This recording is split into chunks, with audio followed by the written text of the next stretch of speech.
Doctor বলে, আমি যখন এই বৃদ্ধকে বাঁচাতে পারিনি, তুমি কিভাবে বাঁচাবে?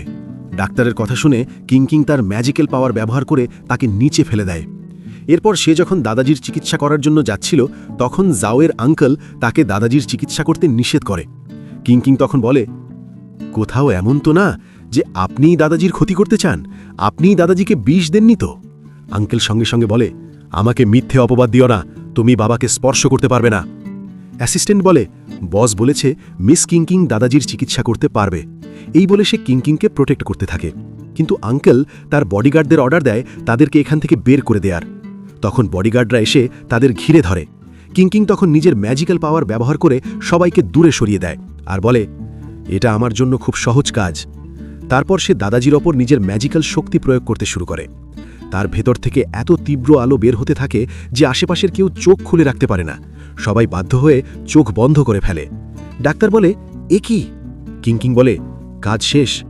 তখনই দাদাজি হঠাৎ উঠে যায়, কিন্তু হঠাৎই দাদাজির রক্তবমি হতে শুরু করে আর সঙ্গে সঙ্গে আবার অজ্ঞান হয়ে যায়। এই দৃশ্য দেখে সবাই কিংকিংয়ের ওপর দোষ দিতে শুরু করে। তুমি দাদাজিকে মেরে ফেলেছ। ডাক্তার নাটক করে বলতে শুরু করে, দেখো দাদাজির হার্টও ভেঙে গেছে, এই মেয়েটা খুনি। কিংকিং তখন বলে, প্রথমে তো তোমরা সবাই নিজেদের মাথার ঘিলু খুঁজে বের করো, না জানি কোথায় কোথায় পড়ে আছে। দাদাজি এক্ষুনি পুরোপুরি উঠে দাঁড়াবে, আমি চলে যাচ্ছি। এই বলে কিংকিং সেখান থেকে চলে যেতে চাইছিল,